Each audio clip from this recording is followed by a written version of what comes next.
Well, it's like that old Teddy Roosevelt saying goes. Speak softly and carry a big foot. I'm Aiden Mattis, and welcome back to the Lore Lodge.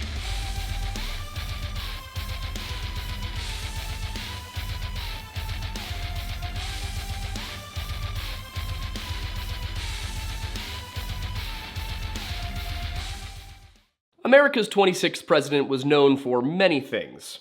He was a warfighter who left a cushy job as Assistant Secretary of the Navy to serve with the US Army in Cuba. He was a conservationist who established dozens of national parks and forests across the continental United States.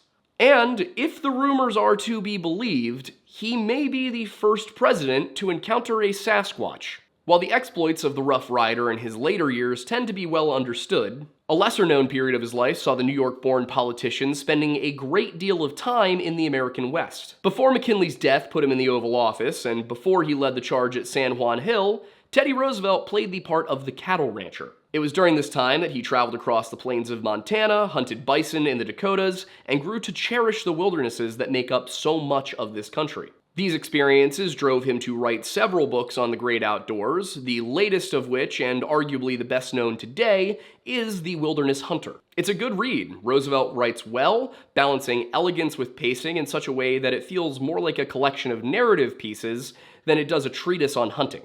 Rather than simply instructing on the manner in which to take various animals, Roosevelt uses his own life and stories told to him by others to teach the reader how best to respect the wilderness, and by association, how to survive in it. There are chapters regarding wolves, caribou, elk, and even some discussions on conflicts between the white and native residents of the frontier. One story, however, stands out as being quite peculiar. Nestled at the end of the book's 20th chapter, entitled In Cowboy Land, is what Teddy refers to as a goblin story, told to him by an old hunter that he encountered in his journeys. The narrative presents a harrowing story of a pair of hunters being stalked, taunted, and ultimately attacked by something unseen in the darkness. But while Roosevelt tells this story from the perspective of a man named Bauman, there are those who would argue that the character is none other than Roosevelt himself. But before we get into the details of today's story, I want to talk to you a little bit today about our sponsor for this video, Delete Me. Put simply, Delete Me is a hands-free subscription service that will remove your personal data that's being sold online. The process is very simple. You sign up, you log on, you give them the information you want them to have removed, and then they do all the work from there. From there, you'll get a privacy report telling you who has what data and where they're putting it. That gives you the opportunity to whitelist certain things like registries if you have a business and you want people to find you, but from there, they remove everything. And they don't just do this once. They go in, they file the removal requests, and then they continue to monitor it throughout the life of your subscription. If something pops back up, they just take it right back down. And I can tell you that something I really like about Delete Me, and something I think that President Roosevelt would have enjoyed as well, is that it is a US headquartered company. That's important not just because it's great to support American businesses in America, but also because that means that any litigation is going to be US based. And that's important because, believe it or not, America actually has some very good privacy laws. But that does not mean that Delete Me is only available to Americans. Delete Me is available outside of the United States and expanding to an ever-growing list of countries. If you'd like to give Delete Me a try at removing your personal data from the internet, then you can go to joindeleteme.com/lorelodge and use code LORELODGE at checkout to get 20% off all US consumer plans. Once again, that is joindeleteme.com/lorelodge and use code LORELODGE to get 20% off all US consumer plans.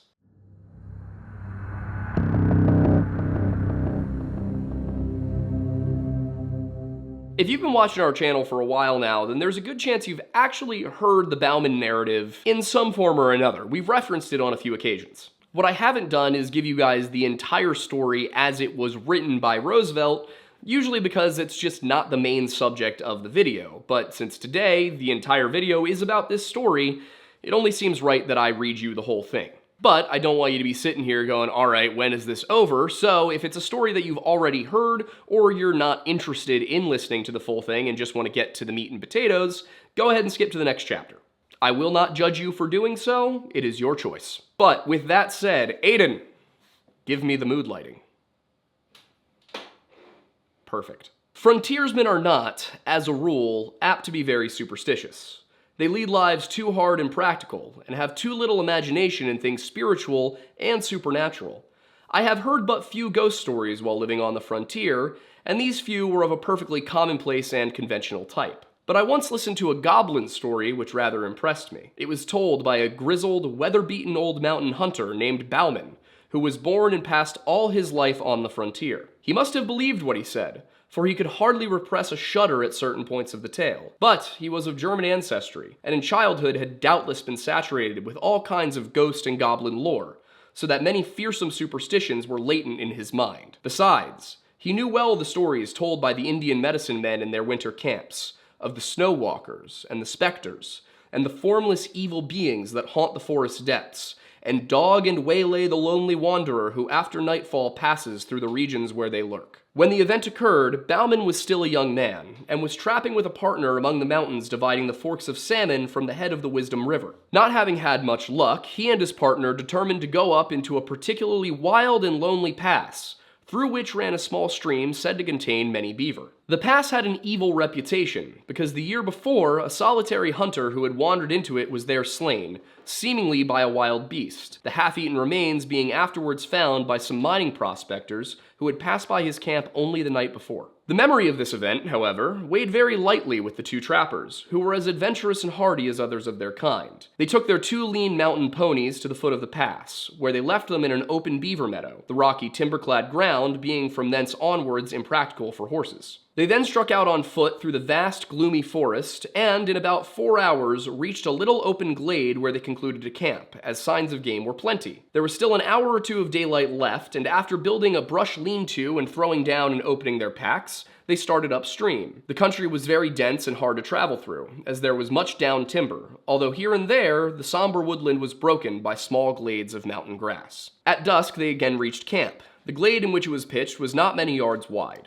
the tall, close-set pines and firs rising around it like a wall. On one side was a little stream, which rose beyond the steep mountain slopes, covered with the unbroken growth of the evergreen forest. They were surprised to find that in their short absence, something, apparently a bear, had visited camp and had rummaged through their things, scattering the contents of their packs, and, in sheer wantonness, destroyed their lean-to. The footprints of the beast were quite plain, but at first they paid no particular heed to them, busying themselves with rebuilding the lean-to, laying out their beds and stores, and lighting the fire. While Bauman was making supper, it being already dark, his companion began to examine the tracks more closely, and soon took a brand from the fire to follow them up, where the intruder had walked along a game trail after leaving camp. When the brand flickered out, he returned and took another, repeating his inspection of the footprints very closely. Coming back to the fire, he stood by it a minute or two, peering out into the darkness, and suddenly remarked, "Bauman, that bear has been walking on 2 legs." Bauman laughed at this, but his partner insisted that he was right, and upon examining the tracks with a torch, they certainly did seem to be made by but 2 paws or feet. However, it was too dark to make sure. After discussing whether the footprints could possibly be those of a human being, and coming to the conclusion that they could not be, the 2 men rolled up in their blankets and went to sleep under the lean-to. At midnight, Bauman was awakened by some noise and sat up in his blankets. As he did so, his nostrils were struck by a strong, wild beast odor, and he caught the loom of a great body in the darkness at the mouth of the lean-to. Grasping his rifle, he fired at the vague, threatening shadow, but must have missed, for immediately afterwards he heard the smashing of the underwood as the thing, whatever it was, rushed off into the impenetrable blackness of the forest and the night. After this, the 2 men slept but little, sitting up by the rekindled fire, but they heard nothing more. In the morning, they started out to look at the few traps they had set the previous evening and to put out new ones. By an unspoken agreement, they kept together all day and returned to camp towards evening. On nearing it, they saw, hardly to their astonishment, that the lean-to had been again torn down. The visitor of the preceding day had returned, and, in wanton malice,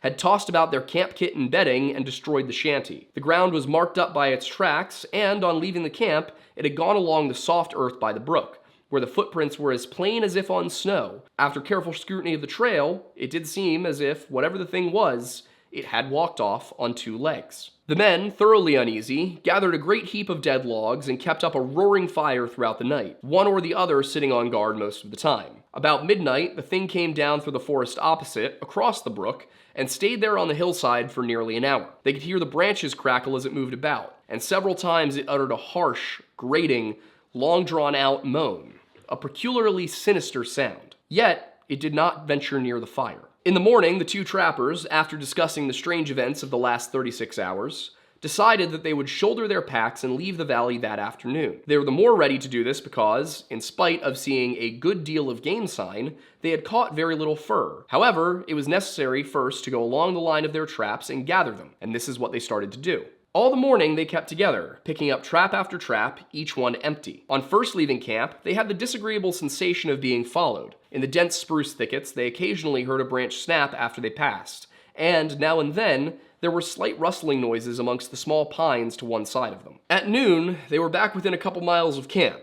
In the high, bright sunlight, their fears seemed absurd to the two armed men, accustomed as they were, through long years of lonely wandering in the wilderness, to face every kind of danger from man, brute, or element. There were still 3 beaver traps to collect from a little pond in a wide ravine nearby. Bauman volunteered to gather these and bring them in, while his companion went ahead to camp and made ready the packs. On reaching the pond, Bauman found 3 beaver in the traps, one of which had been pulled loose and carried into a beaver house. He took several hours in securing and preparing the beaver, and when he started homewards, he marked with some uneasiness how low the sun was getting. As he hurried towards camp, under the tall trees, the silence and desolation of the forest weighed on him. His feet made no sound on the pine needles, and the slanting sun rays, striking through among the straight trunks, made a gray twilight in which objects at a distance glimmer indistinctly. There was nothing to break the ghostly stillness which, when there is no breeze, always broods over these somber primeval forests. At last, he came to the edge of the little glade where the camp lay, and shouted as he approached it, but got no answer. The campfire had gone out, though the thin blue smoke was still curling upwards. Near it lay the packs, wrapped and arranged. At first, Bauman could see nobody, nor did he receive an answer to his call. Stepping forward, he again shouted, and as he did so, his eye fell on the body of his friend, stretched beside the trunk of a great fallen spruce. Rushing towards it, the horrified trapper found that the body was still warm, but that the neck was broken, while there were 4 great fang marks in the throat. The footprints of the unknown beast creature, printed deep in the soil, told the whole story. The unfortunate man, having finished his packing, had sat down on the spruce log with his face to the fire and his back to the woods to wait for his companion. While thus waiting, his monstrous assailant, which must have been lurking nearby in the woods, waiting for a chance to catch one of the adventurers unprepared, came up silently from behind, walking with long, noiseless steps, and seemingly still on 2 legs. Evidently unheard, it reached the man and broke his neck by wrenching his head back with its forepaws while it buried its teeth into his throat. It had not eaten the body, but apparently had romped and gambled around it in uncouth, ferocious glee, occasionally rolling over and over it, and had then fled back into the soundless depths of the woods. Bauman, utterly unnerved and believing that the creature with which he had to deal was something either half human or half devil, some great goblin beast, abandoned everything but his rifle and struck off at speed down the pass, not halting until he reached the beaver meadows where the hobbled ponies were still grazing. Mounting, he rode onwards through the night until far beyond the reach of pursuit.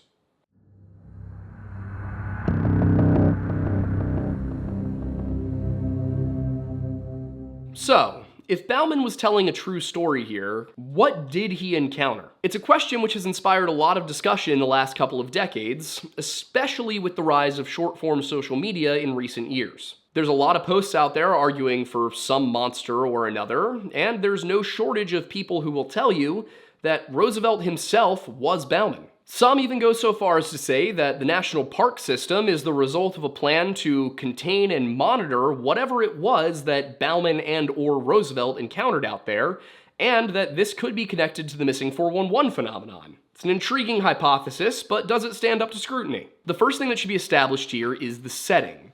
Where and when the attack happened. According to Roosevelt, Bauman described the area in which his experience occurred as being in a particularly wild and lonely pass through which ran a small stream, and this was among the mountains dividing the forks of Salmon from the head of Wisdom River. While that might sound straightforward, it's not as easy to identify as it may seem. While the Salmon River retains that title to this day, the Wisdom River has been renamed and is now referred to as the Big Hole River. So some of the difficulty lies in determining what, in 1893, was considered to be part of the Wisdom River. Today, the Big Hole River's headwaters are understood to be at Skinner Lake, but it's unclear if people living at the time would have labeled it as such.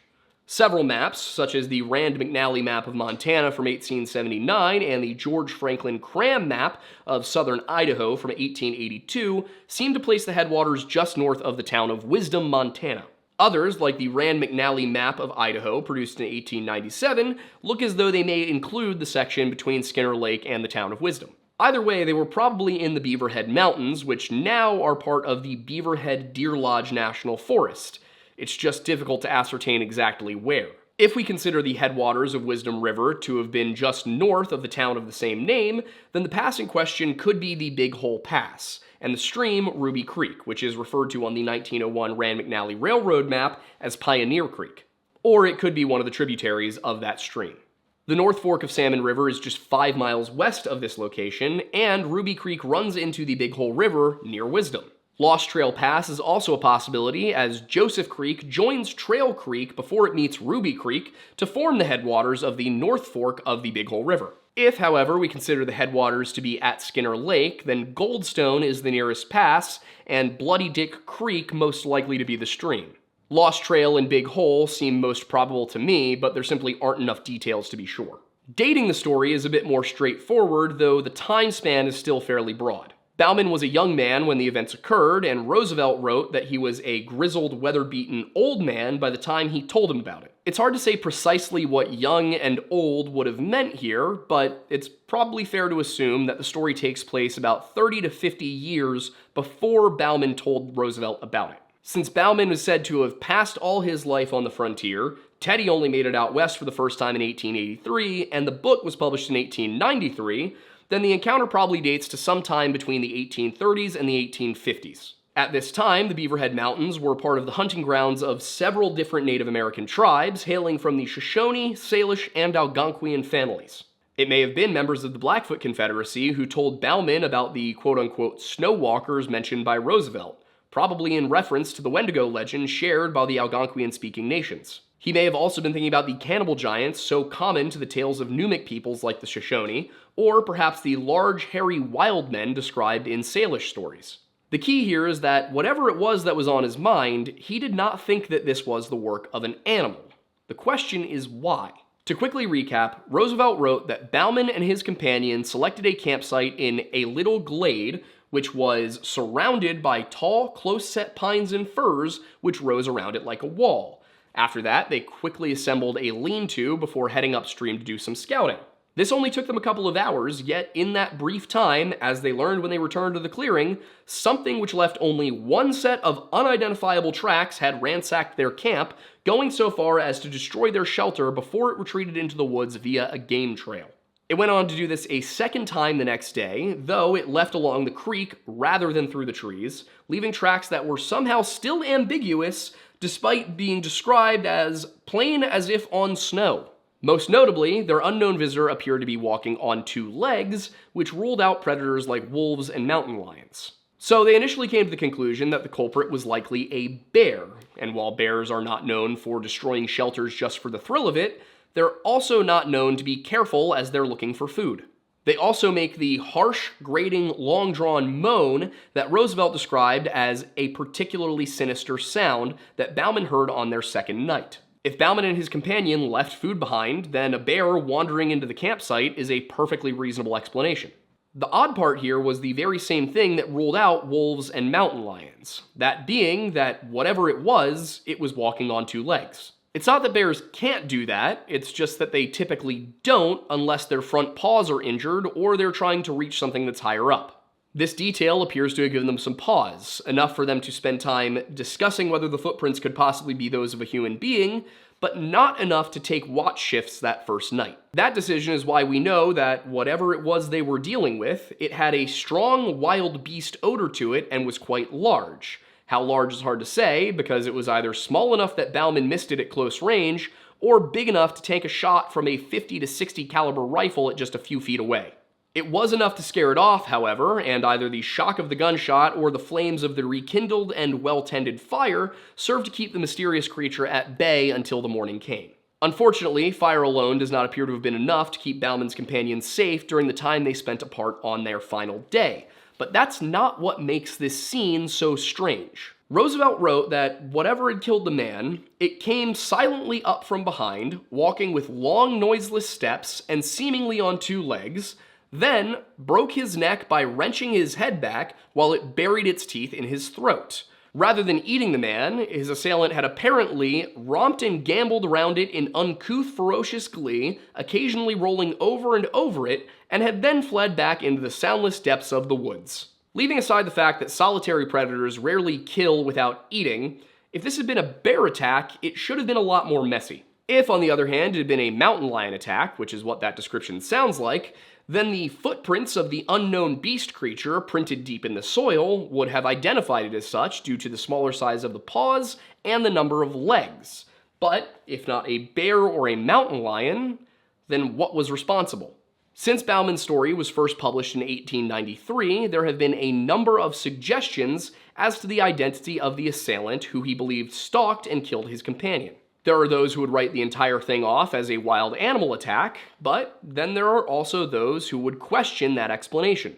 Roosevelt's recounting gives no clear opinion, though he wrote that Bauman must have believed what he said, for he could hardly repress a shudder at certain points of the tale, and that he believed it to have been something half-human or some great goblin beast. Ernest Thompson Seton's 1932 work, Famous Animal Stories, reproduces the tale under the title The Wendigo, and in the latter half of the 20th century, papers such as the Pasadena Independent and the Baltimore-based Evening Sun connected the tale with alleged sightings of Bigfoot.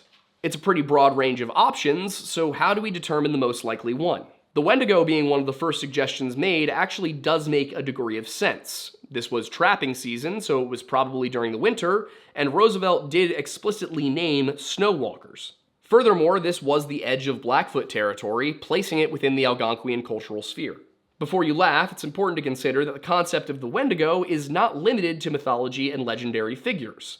Anyone who consumed human flesh would be considered a Wendigo, supernatural abilities or not. It would also make some sense that you would find such an individual out in the wild, as there is no redemption for a Wendigo. Upon being found out, they are executed. Altogether, this would account for the tracks that suggested whatever this thing was, it walked on two legs, and frostbitten toes and feet could account for the unusual footprints.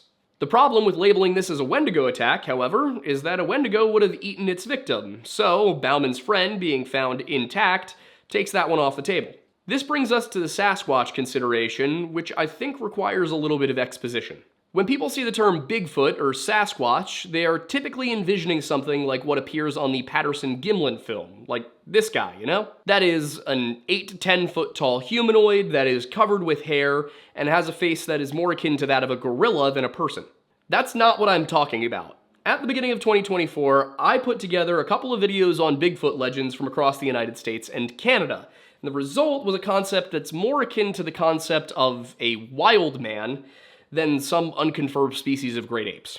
Some of these stories are probably just about a rival village that was considered to be primitive or overly violent.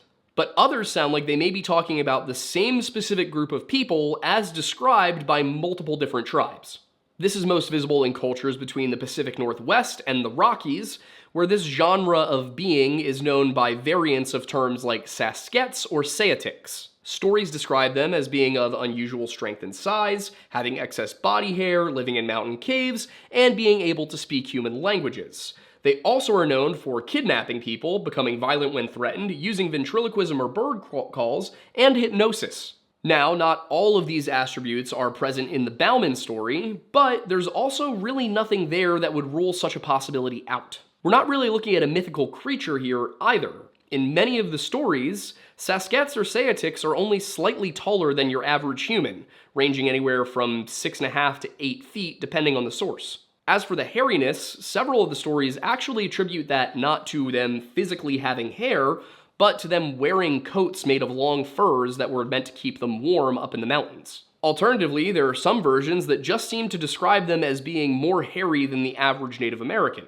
Furthermore, if we're dealing with something that is, for all intents and purposes, human, then there's the possibility that the tracks were difficult to identify because of footwear. It could be that one of these wild men described by the natives of the region was sizing them up or maybe considering taking some of their valuables, and then when shot at, it sought revenge.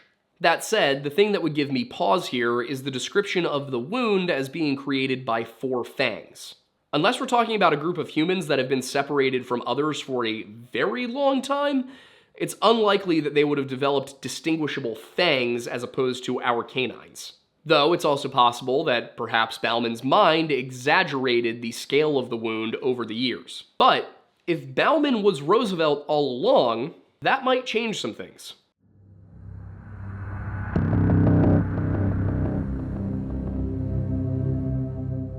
There are some reasons to consider that Teddy was telling this story through an invented character.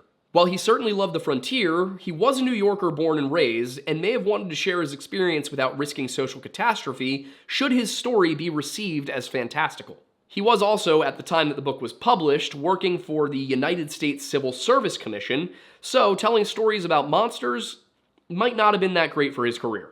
It could also be relevant that it was Roosevelt himself who named Beaverhead National Forest in 1908, and he did write that all of this went down in a particularly wild and lonely pass through which ran a small stream said to contain many beaver. Beaver Stream, Beaver Head.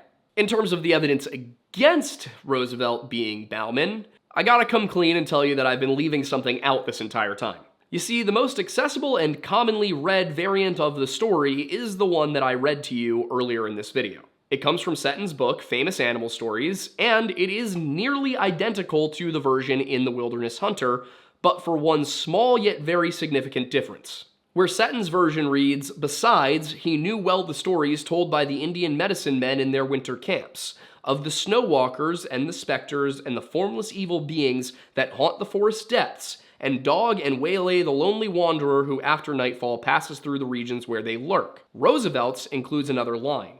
Rather than leaving it on that mysterious and somewhat suggestive note, the original continues on to say that it may be that when overcome by the horror of the fate that befell his friend, and when oppressed by the awful dread of the unknown, he grew to attribute, both at the time and still more in remembrance, weird and elfin traits to what was merely some abnormally wicked and cunning wild beast.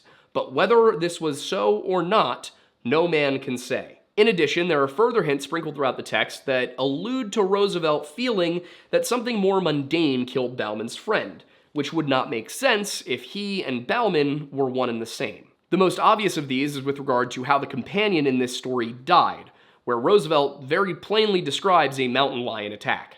And according to Seton's preface in his reprint, Roosevelt really did hold the opinion that Bauman's friend was attacked by a cougar. If Seton is to be believed, then Roosevelt himself told the story to Seton personally, and they agreed that the story might be true in all its main features if we admit that 2 wild beasts were concerned. Seton went on to explain that first, the camp was wrecked by a mischievous black bear, while the creature that sneaked up after them in the woods and prowled around their camp, uttering strange sounds in the night, was a cougar. It's a reasonable conclusion, but not one without issue. While Seton explains away the confusing prints as being the result of a black bear walking around on 2 legs, he fails to account for the total lack of other prints. As far as the story itself goes, it's all quite clear. All of the prints were bipedal on all 3 occasions. That does not sound like a bear, and it rules mountain lion out entirely. Does that mean that the only explanation here is Bigfoot or something else of the sort? No, as it's possible that Bauman misremembered things or altered the story to make it seem more intriguing. For my part, I have to say I'm unsure about what happened in that pass. If we go solely by what Bauman reportedly said, then I don't think the explanation that this was a mountain lion or a bear or a combination of the 2 is quite enough. Mountain lions don't walk on 2 legs, and bears simply aren't that quick and clean. On the other hand, there is no more evidence for the alternate explanation in this specific circumstance than there is for the quote-unquote official narrative. To that end, I'm certainly curious to hear what you guys think about it, especially those of you who have experience with the general area or the wildlife involved. Regardless of what actually happened, I do think that this is a pretty good scary story, and honestly, it was a pleasure to put this together, so I hope that you guys enjoyed it too. I feel like I forgot how much fun it can be to explore a mystery like this when you're not constantly jaded about the author. All of that said, if you like what we're doing here at the Lore Lodge, you can like this video to help us gain some of that algorithmic approval. You can also leave a comment, give it a share, something along those lines. Or you can support us directly by joining this channel as a member or becoming a Patreon subscriber over on that platform for just $1 a month. That dollar not only helps support our work directly, but it also gets you access to our Liquored Lore shows. Those are, Thornbury and I getting a little bit silly and talking about folklore, history, something of the sort. Other ways that you can support us are by buying our coffee so that you can drink the Lodge. You can do that from Tableau Roasting Co. They are in the description in one of the links. Or you can also wear the Lodge by going to bunkerbranding.com and finding Lore Lodge, where you can get shirts like this awesome Lift Lodge tee. You can get swole like me in the Lift Lodge tee. Best place for you to get updates on what we're up to, what's going on, trips like our Trova trip destination, which still has spots available, by the way, for Yellowstone next summer. If you're watching this video in like 2026, then, well, no, they're not still available. But if you're watching it right now, whatever that is, you're good. Maybe. If they haven't sold out by the time you got here, I don't know. But we do more Trova trip stuff. We're gonna try and do these at least twice a year going forward. Next year we're leading 2 trips to Yellowstone over the summer, which is gonna be a hard content schedule for me. You can help alleviate the stress of that content schedule by, joining the Patreon. Help me make fewer videos that are better. That's mostly a joke, but I've been sick for like 3 weeks and I think that our schedule is part of it. But if you want more Lodge, believe it or not, we do have more channels. We have the Weird Bible, which is arguably my favorite one of them, and that I would like to tell you that it's got a consistent schedule, but it is subject to the whims of Wendigoon's schedule. So it comes out when it comes out, and we hope you enjoy it. We are also launching a brand new history podcast with Stakuyi/History of Everything and Roman Helmet Guy. That's going to be going live probably early 2025, and we're going to bring in guests. We're going to talk about cool subjects, and there will of course be helmets. And of course there is our podcast, which goes live every Monday at 7 p.m., unless for some reason it doesn't. That reason is usually that we are out of town or ill. It used to be that sometimes there was a Birds game on, but well, you've been seeing the scores, maybe. If you have, you understand. Being a Philly sports fan is just pain forever. I think that just about covers all of it. Once again, thank you for watching the video. I'm Aiden Mattis, and thanks for stopping by the Lore Lodge.